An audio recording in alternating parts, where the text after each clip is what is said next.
여러분들 뭘 좋아하십니까?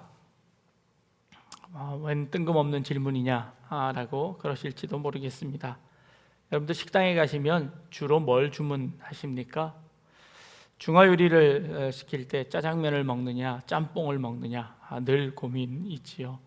그래서 그 고민을 한 방에 해결해 주겠노라 하고 짬짜면이라는 것이 나왔습니다. 짜장면 반, 짬뽕 반 해서 짬짜면이라고 나왔는데, 그렇게 하면 고민이 해결될 줄 알았습니다. 그런데 오히려 고민이 하나 더 늘었습니다.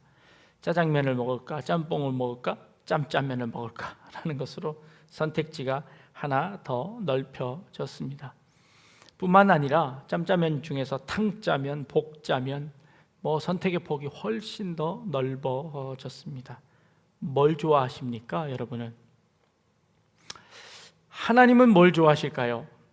하나님은 우리처럼 인간들처럼 음식을 드시는 분이 아니니까 하나님께 뭘 좋아하시느냐고 물어보는 질문은 조금 바보스러운 질문일 것 같습니다. 그래도 하나님이 좋아하시는 것 있지 않을까요? 하나님은 뭘 기뻐하실까요? 하나님이 제일 원하시는 것은 무엇일까요? 고민을 한번 해봅니다. 하나님은 우리의 기도를 좋아하시고 또 우리의 찬양을 좋아하시고 예배를, 헌금을 하나님은 기뻐하시지 않습니까? 라고 이야기할 수 있을 것 같습니다. 그런데 정말 하나님이 기도 좋아하실까요? 기도는 뭡니까? 하나님 앞에 떼쓰는 것 아닙니까? 하나님 저 이거 필요합니다, 저거 필요합니다. 하나님 앞에 달라고 합니다. 안 주면 울고 불고 떼를 씁니다. 그리고 하나님 앞에 굳이 그것을 얻어내려고 하는 것이 기도입니다. 하나님께서 정말 기도 좋아하실까요? 하나님께 떼쓰는 그 떼를 한두 사람도 아니고 수많은 사람들이 하나님을 향하여 떼쓰는 기도, 정말 하나님이 좋아하실 거라고 여러분 생각하십니까? 저 같으면 안 좋을 것 같습니다. 저한테 기도하는 거 귀찮을 것 같습니다. 그래서 하나님은 그 기도 안 좋아하시지 않을까라는 생각을 해봅니다. 하나님께 찬양 드리는 것은 어떻습니까? 하나님 찬양 좋아하시지 않을까요? 하나님이 좋아하시는 찬양은 어떤 찬양일까요? 하나님의 취향을 알 수 있을까요? 하나님은 약간 클래식한 것을 좋아하실까요? 요즘 컨템포러리 CCM을 좋아하실까요? 하나님의 취향은 어떤 것일까요? 오늘 우리 바이올린 찬양 들었던 것처럼 최소한 한 이 정도 수준쯤은 돼야 하나님이 그래, 참 듣기 좋구나 하고 칭찬하시지 않을까요? 우리 약대중앙교회 찬양대는 어떤가요? 약대중앙교회 찬양단쯤 되면 이 정도 찬양은 하나님이 기뻐하실 만한 그런 찬양일까요? 하나님의 수준을 어떻게 보십니까? 하나님은 그래도 한 부천 시립합창단 정도쯤의 실력은 돼야 하나님이 그래도 그래 들을만 하다라고 이야기하시지 않을까요? 목사님 무슨 말씀을 그렇게 하십니까? 하나님은 그런 인간적인 실력이 아니라 우리의 마음, 우리의 영, 우리의 정성을 다해서 드리는 그 찬양을 기뻐하시는 것이지 실력은 그건 별로 중요한 것이 아닙니다.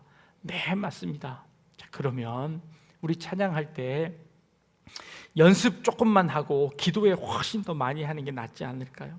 기도 열심히 하고 목이 박자 조금 틀려도 괜찮고 은혜로 넘어가고 음정이 틀려도 좋고 화음이 틀려도 괜찮습니다. 그냥 정성을 다해서만 찬양해도 하나님이 기뻐하시는 것 아닐까요?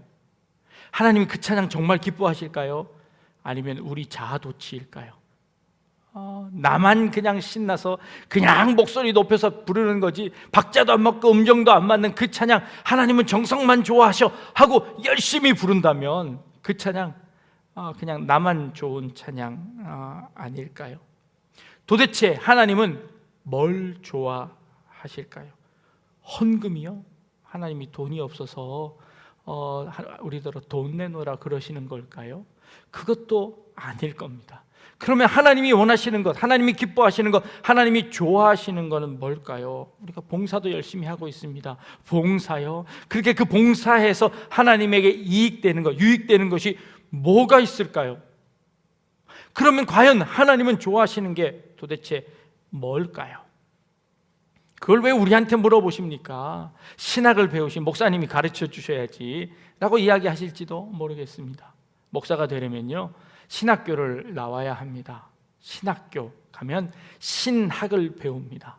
신학, 우리 한자로 써보면요 이렇게 됩니다. 신학입니다. 신에 대한 학문이지요. 근데 이 신학이라는 이 단어는요 신의 학문일까요? 하나님의 학문일까요? 아니면 하나님을 위한 학문일까요? 아니면 하나님에 대한 학문일까요? 신의 학문이라고 하면 하나님이 학문이 필요한가요? 하나님은 그 학문을 뛰어넘는 분이십니다. 그러니 신의 학문이라는 말은 말이 안 됩니다. 그러면 신을 위한 학문, 하나님을 위한 학문이 있을까요? 하나님을 위해서 어떤 학문이 필요할까요? 그것도 말이 안 됩니다. 그럼 결국 신학이라는 것은 신에 대한 학문일 겁니다. 하나님에 대한 학문이 신학이지요. 그렇다면 하나님에 대한 학문이라고 하면 이 신학이라고 하는 것을 둘로 좀 나누어 보면 안 될까요? 신학에 한번 대시를 한번 넣어 봅시다. 신과 학을 좀 띄워보자는 겁니다. 하나님에 대한 학문이니 이 신과 학을 조금 띄워보면요 이 신이라는 것은 사실 학문이 필요한 것이 아니라 신에게는 앙이 필요한 것입니다. 신학이 아니라 신앙이 필요한 것이지요. 하나님을 우러러 보는 겁니다. 다음 페이지 한번 보여주시면요 신학에는요 신앙이 필요한 것입니다. 그리고 학은 학문이 필요한 것이지요. 신학은 이렇게 둘로 나누어져 있다는 겁니다. 신에는 하나님을 우러러 보는 신앙이 오히려 더 어울리는 것 같고, 학에는 그 학이 무엇인지 물어보는, 그리고 그 학에 대해서 논하는 학문이 더 유용하다는 것이지요. 학문이라고 하면요 글올 문자를 씁니다. 그 글에 대한 배움이지요. 글을 배우기 위해서는 물어야 합니다. 그래서 오히려 학문은 그 다음 페이지 보여주시면 오히려 물을 문자를 쓰는 것이 오히려 더 정당할지도 모르겠습니다. 학문은 물어보는 것입니다. 그래서 신학은 신앙과 학문을 합친 것이 신학이다라고 이야기할 수 있지요. 네, 내려주셔도 됩니다. 신앙은요 믿음을 전제로 합니다. 믿음이라는 것은 보이지 않는 것을 믿는 겁니다. 눈에 보이는 것은 믿을 필요가 없습니다. 왜요? 눈에 보이니까 그냥 눈에 본 대로 보면 되는 겁니다. 눈에 보이지 않으니까 믿음이 필요한 것이지요. 알지 못한 것에 믿음이 필요합니다. 내가 아는 것은 믿을 필요 없습니다. 그거 내가 다 아는 건데 뭐하러 믿음이 필요합니까? 그냥 그거 내가 아는 것입니다. 내가 할 수 있는 것에 뭐가 믿음이 필요합니까? 믿음 필요 없습니다. 내가 할 수 없는 것, 내 눈에 보이지 않는 것, 내가 알 수 없는 것에 믿음이 요구되어집니다. 믿음이 필요하지요. 믿음이 있어야 보지 못하는 것을 볼 수 있습니다. 믿음이 있어야 내가 할 수 없는 것을 할 수 있다고 이야기할 수 있습니다. 그런데 학문은 어떻습니까? 학문은 철저하게 눈에 보이는 것을 배우는 겁니다. 내가 알 수 있는 것, 할 수 있는 것을 하는 것이 학문입니다. 할 수 없는 것을 우리 학문에서는 논할 수 없습니다. 보이지 않는 것을 학문에서 이야기할 수 없습니다. 눈에 안 보이는데 어떻게 학문에서 그것을 다룰 수 있습니까? 신학과 신과 학은 이렇게 사실 나누어지는 겁니다. 그런데 우리는 이 신학을 하면서 마치 하나님에 대해서 다 아는 양 이야기합니다. 신학을 배우면, 신학교를 나오면 하나님이 뭘 좋아하시는지를 다 안다고 이야기합니다. 하나님이 뭘 기뻐하시는지를 안다고 이야기합니다. 아니요, 우리는 그걸 모릅니다. 모르기 때문에 신앙을 하는 겁니다. 하나님을 경외한다는 것 무슨 뜻일까요? 하나님을 두려워하는 겁니다. 하나님이 왜 두렵습니까? 하나님이 어떤 분이신지 잘 모르기 때문입니다. 내가 생각하는 것보다 하나님이 더 크시기 때문에 하나님을 경외해야 하는 것입니다. 그것이 우리의 신앙이라고 이야기하는 겁니다. 그런데 신학을 하는 사람들은요 자꾸 하나님을 다 안다고 이야기합니다. 그런데요 그 신학을 한다는 신학교들도 얼마나 많은지 모릅니다. 그 많은 신학교에서 저마다 이야기하는 하나님에 대한 것이 조금씩 다르더라는 겁니다. 하나님에 대해서 이야기하고 하나님에 대해서 말씀하는 것이 신학교마다 다 다르답니다. 근데 그러면 누구 말이 옳은 걸까요? 그래도 조금씩 다르다면 마치 시각장애인이 코끼리를 만지는 것처럼 하나님에 대한 이쪽 면을 보는 것 같습니다 라고 이야기할 수 있습니다. 그런데 심지어 이단들까지도 하나님에 대해서 이야기합니다. 그들은 전혀 다른 하나님에 대해서 이야기하고 있는 모습을 보는 겁니다. 그러면 다른 교단들뿐만 아니라 우리와 조금씩 차이가 있는 그런 교단분들뿐만 아니라 이단들까지 하나님을 저마다 믿는다고, 그리고 그 하나님을 신학한다고 하니 그 신학이라는 것이 과연 가능할까요? 신학이라는 것은요, 신의 학문도 아니고 신을 위한 학문도 아니고 신에 대한 학문일 뿐입니다. 신에 대한 학문이라는 것은 또 무엇을 의미하는 걸까요? 우리가 하나님에 대해서 인간이 생각하는 것을 정리해 놓은 것, 이거 신학이라고 이야기할 수 있지 않겠습니까? 신에 대한 학문이라는 것은 신에 대해서 인간이 생각하는 바를 정리해서, 하나님에 대해서 인간이 고민하는 것을 정리해서 아울러 놓은 것, 이거 신학이라고 이야기할 수 있지 않을까요? 그렇다면 오히려 이 신학이라고 하는 것은 인간학이라고 이야기해야 되는 것 아닐까 하는 고민을 갖습니다. 처음 질문을 한번 다시 돌아가 봅니다. 하나님은 뭘 좋아하실까요? 우리 알 수 없습니다. 그런데 인간이 생각하기를 하나님이 이것 좋아하실 것 같습니다, 하나님이 이것 좋아하실 것 같습니다 라고 생각했던 것, 그것 하나님이 이것 좋아하실 것 같습니다 라고 정리해 놓은 것, 이거 신학이라고 이야기하는 걸까요? 하나님이 정말 기도 좋아하실까요? 하나님이 정말 찬양 좋아하실까요? 하나님이 정말 헌금을 좋아하실까요? 봉사를 좋아하실까요? 오늘 복잡한 이 아침에 제가 너무 궤변을 늘어놓는 것 아닌가 그런 생각이 듭니다. 지금 같은 코로나 시대에 우리가 함께 모여서 예배할 수 없습니다. 하나님이 그렇게 좋아하신다고 생각했던 그 예배를 할 수 없습니다. 함께 모여서 기도할 수 없고 함께 모여서 찬양할 수 없습니다. 그러면 지금 이 시간에 하나님이 정말 우리에게 요구하시는 것은 무엇일까 고민해 보는 겁니다. 하나님이 진짜 좋아하시는 것은 뭘까 한번 생각해 보자는 겁니다. 우리가 좋아하는 것 말고, 우리가 좋아하실 거라고 생각하는 것 그것 말고 진짜 하나님이 원하시는 것은 도대체 무엇일까 고민해 보자는 겁니다. 한번 그런 생각을 한번 해보자고 여러분들에게 드리는 질문입니다. 우리 생각 말고 하나님이 정말 좋아하시는 것, 하나님이 정말 이 시간에 기대하고 계신 것, 우리에게 요구하고 계신 것, 그 도대체 뭘까 한번 우리 스스로 질문해 보자는 겁니다. 오늘 본문 보니까 이렇게 시작합니다.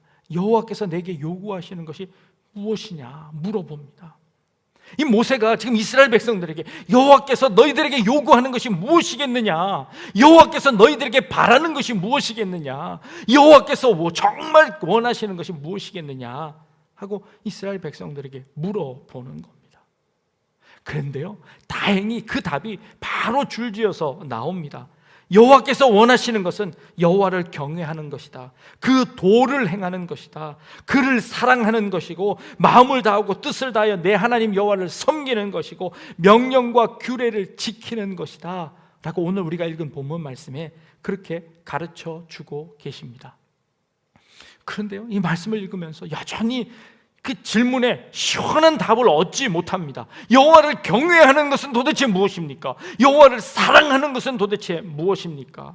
하나님을 경외하는 방법을 지금 묻고 있습니다. 하나님이 어떤 방법으로 예배하는 것이 좋은지를 묻고 있는데 자꾸 원론적인 대답을 합니다. 자꾸 추상적인 대답만 성경에 들어가 있습니다.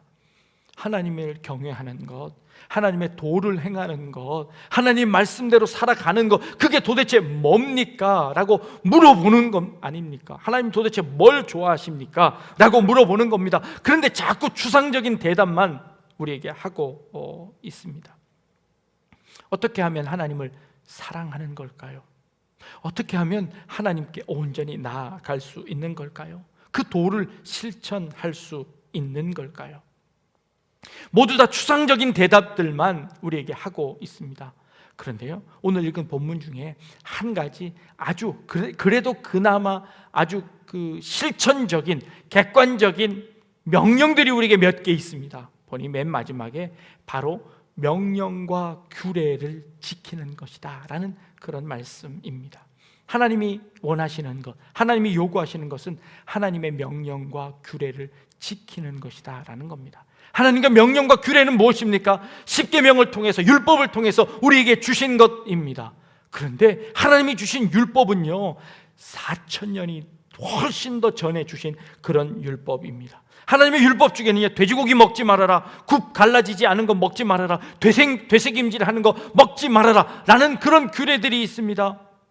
그런 규례들, 지금 벌써 시대가 지났습니다. 환경이 달라졌습니다. 그 율법을 지킬 수가 없습니다. 눈에는 눈, 이에는 이라는 법칙이 있습니다. 그런데 오히려 요즘 시대는 그것보다 훨씬 더해서 그런 원한이 있어도 절대로 원한을 갚지 못하는 게 현재의 법입니다. 그러면 그 율법을 지킬 수 없게 되어버렸습니다. 하나님이 주신 그 율법은 4,000년 전에 그 중동 지역의 그 환경 가운데, 그 시대 가운데 주신 명령과 규례였습니다. 근데 그 명령과 규례를 지금 이 시기에 지키는 것은 불가능합니다. 그렇다면 우리는 과연 하나님이 요구하시는 것은 뭘까요? 하나님이 뭘 기뻐하시고 하나님을 위해서 해드릴 수 있는 것은 뭘까요? 하나님을 경외하는 것은 도대체 뭘까요? 라는 질문은 여전히 남아 있습니다. 그런데 힌트가 하나 있습니다. 그 명령과 규례를 지키라는 그 말씀 바로 앞에 어떤 말씀이 있느냐 하면, 내가 오늘 내 행복을 위하여 내게 명하는 여호와의 명령과 규례를 지킬 것이다 라고 말씀하시는 겁니다. 하나님께서 명령과 규례를 지켜야 하는 이유를 설명하시는데, 그 이유가 뭐냐면, 야, 네 행복을 위해서 내가 지키는, 내가 명령하는 이 명령을 지키라는 것입니다. 누구를 위해서요? 이스라엘 백성을 위해서랍니다. 백성을 위한, 너희들의 행복을 위한 것을 위하여 내가 명령하는 것이다. 이 명령과 규례는 너희들의 행복을 위한 것이다 라고 하나님께서 말씀하시는 겁니다. 결국 하나님이 원하시는 것은 무엇일까요? 하나님이 만들어 놓으신 인간의 행복이라는 것입니다. 하나님이 기뻐하시는 것은 우리를 사랑하셔서, 우리를 너무너무 사랑하셔서 자신의 아들 독생자까지 내어주시면서 우리를 구원하시는 것이 하나님의 목표라고 말씀하십니다. 하나님이 요구하시는 것은 우리가 지옥에 빠지지 않고, 우리가 죄 가운데 빠지지 않고, 우리가 하나님의 은혜 가운데 거하는 것이 하나님이 요구하시는 거랍니다. 하나님이 요구하시는 것은, 하나님이 요구하시는 건 다른 것이 아니라 우리의 행복이고 우리의 기쁨이고 우리의 즐거움을 하나님이 원하신다고 말씀하십니다. 심지어 하나님 자신이 인간이 되어서 이 땅에 내려오셔서까지라도 우리를 구원해 내시는 것, 이게 정말 하나님이 원하시는 거랍니다. 하나님이 진짜 원하시는 것은 우리가 행복해야 하는 것이다 라고 말씀하시는 겁니다. 결국 하나님은요, 우리가 잘 되게 하시기 위하는 것, 이거 하나님이 원하시는 것이다 라고 말씀하시는 겁니다. 신학이라는 것이 결국 인간학이라는 것처럼 하나님을 위한 것, 결국은 인간을 위한 것일 수 있겠다라는 생각을 가지는 겁니다. 우리 인간들이요, 자꾸 죄를 짓습니다. 그 죄를 짓는 목적은 무엇이냐 하면, 인간이 교만해서입니다. 인간의 욕심이 많아서입니다. 인간이 스스로 하나님이 되려고 해서입니다. 더 많은 것을 가지기 위해서 욕심을 부려서 그 욕심이 오히려 인간을 패망시키고 있습니다. 지금 이 코로나, 또 이 기후변화, 이 모든 것이 원인이 뭐라고 이야기합니까? 많은 학자들이, 많은 사람들이 인간의 욕심 때문이라고 이야기합니다. 인간이 너무 많은 것을 가지려고 했기 때문이라고 이야기합니다. 인간이 그 자연을 지키지 아니하고 그것을 너무 많이 파괴해서 그렇다고 합니다. 하나님이 원하시는 것은 인간이 더 행복하기를 원한 겁니다. 그러기 위해서 규례를 만들고 명령을 주셨습니다. 이것은 다 너희를 위한 것이다 라고 우리에게 말씀하시는 것입니다. 하나님의 창조 질서 안에서 참된 평안을 누리는 것이 하나님이 정말 원하시는 것입니다. 하나님의 창조 질서 안에서 우리가 위로를 받고 사는 것, 그것 하나님이 정말 원하시는 것이라고 말씀하시는 겁니다. 기도 자체의 목적이 있는 것이 아니고, 찬양 자체의 목적이 있는 것이 아니고, 그것을 통하여서 인간이 평안을 누리고 행복을 누리는 것이 목적이라고 말씀하시는 겁니다. 예배는 우리에게 생명과 같습니다. 그래서 우리는 그 생명을 사수해야 합니다. 그런데 그 예배가 우리의 생명을 위협한다면 그 예배는 잘못된 예배일 겁니다. 그래서 우리는 이 예배를 비대면 예배로 전환했습니다. 여러분들의 생명이 더 우선이기 때문입니다. 여러분들의 안전이 더 우선이기 때문입니다. 그렇다고 우리가 예배를 포기한 것인가요? 그렇다고 우리가 기도를 포기한 것인가요? 아니요, 그렇지 않습니다. 그 예배 안에, 그 기도 안에 담겨진 참 뜻을 발견하게 되는 것입니다. 그 예배를 통해서 하나님이 정말 원하시는 것이 무엇이었는지를 다시 한번 고민하게 되는 것입니다. 그리고 그 예배의 참 뜻, 기도의 참 뜻, 찬양의 참 뜻을 깨닫게 되는 것입니다. 그 안에 있었던 우리 욕심을 내려놓고요, 그 안에 있었던 우리의 잘못을 내려놓고요, 형식을 내려놓고 그 안에 들어가 있는 참 뜻을 깨닫는 것입니다. 그리고 그 참 뜻을 누리는 것입니다. 그래서 지금 가정에서 예배를 드리고 있지만, 그러나 우리의 마음은 하나님께 있는 줄 믿습니다. 그리고 하늘로부터 내려오는 참된 위로와 평안이 여러분들 가정 가운데 넘치기를 원합니다. 인간의 욕심과 인간의 생각이 아니라 인간을 위한 하나님의 생각들로 여러분들의 생각이 바뀌어지기를 원합니다. 우리를 사랑하시는 그 하나님의 뜻을 깨닫기를 원합니다. 내가 하나님을 위해서 무엇을 해드릴까가 아니라 오히려 하나님께서 우리를 위해 행하시는 그 하나님의 마음을 아는 것, 하나님이 진짜 원하시는 것, 하나님이 요구하시는 것이 무엇인지 아는 것, 이것이 참된 예배라고 이야기하는 겁니다. 하나님이 진짜 원하시는 것은요, 우리가 하나님 안에 있는 겁니다. 그래서 우리가 행복을 누리는 겁니다. 우리가 기쁨을 누리는 겁니다. 우리가 위로를 얻는 것입니다. 우리가 참된 평안을 얻는 것입니다. 하나님 안에 있을 때만 참된 위로와 평안이 있습니다.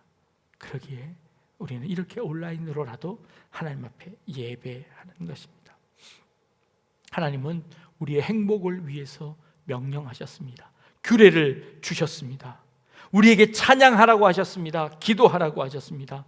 이 모든 것은요, 우리를 위한 것입니다.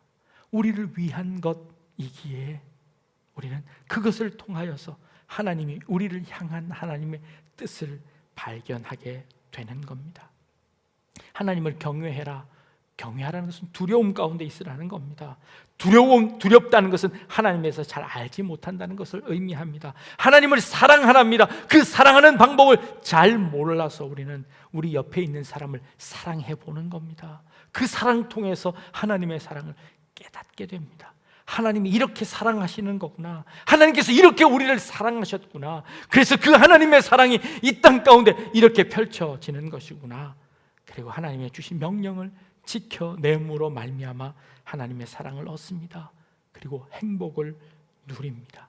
참된 평안이 우리에게 있습니다. 그것을 위해서 이스라엘에게 가나안을 허락하셨습니다. 그 가나안 땅에 들어가거든 너희는 이런 명령들을 지켜 행해라 하고 그때의 율법과 규례들을 주셨습니다. 그 규례는 하나님을 위한 규례가 아니라 인간을 위한 규례였습니다. 이스라엘 백성들을 위한 규례였습니다. 그들을 안전하게 지키기 위한 규례였습니다. 지금 이 시기에 우리에게 주는 규례가 무엇입니까? 안전하게 집에서 예배드리면서 이 온라인으로 하나님의 말씀 들으며 하나님의 뜻을 깨닫자는 겁니다. 그리고 여러분들의 마음속에 있던 것들, 그 행복들, 참된 평안들을 누리자는 겁니다. 하나님 안에 있는 그 참된 평안 누릴 수 있기를 바랍니다. 잠잠히 우리를 향하신 하나님의 그 사랑을 깨닫기를 원합니다. 하나님이 진짜 요구하시는 것 무엇입니까? 하나님께서 우리에게 베풀어 주신 그 사랑을 깨닫기를 원하는 것입니다. 하나님이 우리에게 베풀어 주신 그 사랑 알기를 원하시는 것입니다. 나보다 나를 더 사랑하시는 그 하나님께서 먼저 이 땅에 오셔서 예수 그리스도를 통하여서 십자가를 지신 그 사랑 깨닫는 것, 하나님 우리에게 요구하시는 겁니다.